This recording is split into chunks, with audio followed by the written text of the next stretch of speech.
अद्भुत अदम्य साहस की परिभाषा है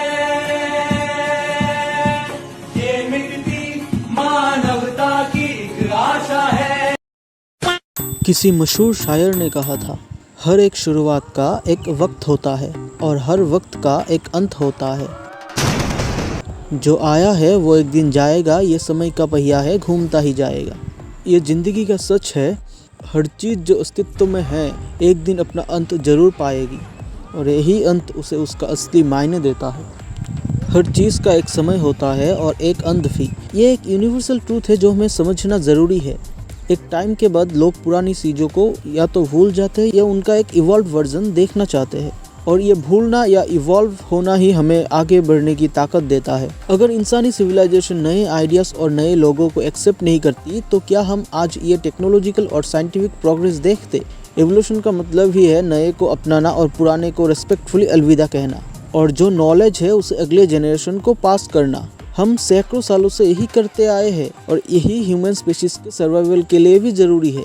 ये बात सिर्फ रियल लाइफ तक सीमित नहीं है, सुपर हीरोज़ के लिए भी लागू होती है। हर एक सुपर हीरो के पास एक टाइम होता है, एक पर्पस होता है। थानोस मेरे दुश्मनों की लिस्ट में बस एक नया नाम है और आखिर में वो भी मेरे बदले की आग में जल के राख हो जाएगा। यही उसकी किस्मत है। जब वो पर्पस पूरा हो जाता है तो उन्हें अपने पावर्स और रिस्पॉन्सिबिलिटीज अगले इंसान को हैंड ओवर करनी पड़ती है। जैसे कैप्टन अमेरिका ने अपनी शील्ड सैम विल्सन को दी थी, एक नए जनरेशन के हीरो को एम्पावर करने के लिए। टोनी स्टार्क का खुद को सेक्रीफाइस करना ही है जो टोनी स्टार्क को अनफॉरगेटेबल, लार्जर देन लाइफ, एक एपिक हीरो बनाता है और टोनी स्टार्क के उस रोल को एक पर्पस देता है।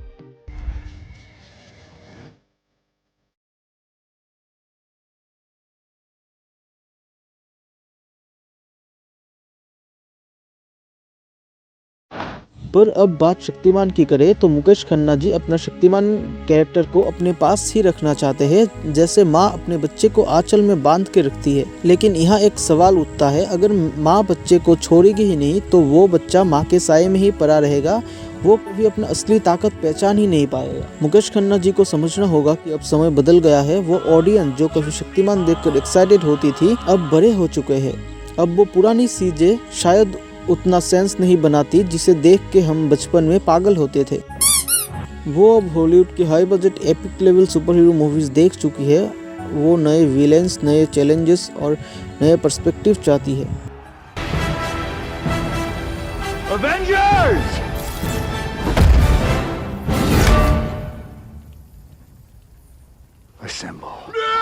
पुराने शक्तिमान का चार्म था लेकिन वो एक वक्त की बात थी।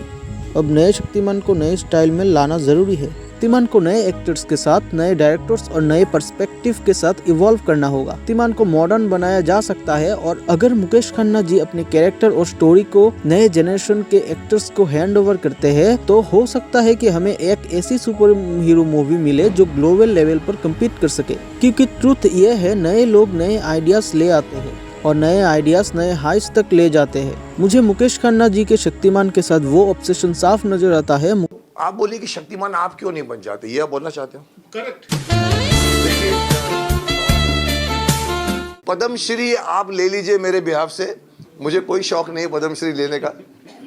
मेरा नाम शक्तिमान पद्मश्री के भी बहुत ऊपर है, क्योंकि मैं औरों के लिए सोचता हूँ। पद्मश्री सिर्फ लटकाने की चीज़ होती है पीछे, यहाँ पर पद्मश्री हैं आप।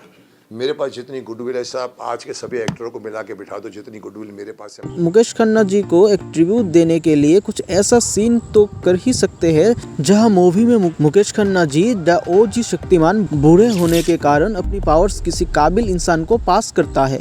इसके लिए मल्टीवर्स का भी सहारा लिया जा सकता है, जैसे स्पाइडरमैन नो वे होम में हमें पुराने और नए स्पाइडरमैन का एपिक कोलैब देखा था। शक्तिमान का एसेंस अमर है, लेकिन उसे नए समय के अकॉर्डिंग इवॉल्व होना हो पड़ेगा। मुकेश खन्ना जी को सोचना होगा कि शक्तिमान का रियल लेगेसी तभी अमर होगी जब वो नए जनरेशन के हीरो को एम्पावर करेगा, क्योंकि एक हीरो के होने का असली मकसद यही है। आप शक्तिमान को कैसे देखना चाहते हैं? आप अपना राय तो कमेंट बॉक्स में लिख ही सकते हैं।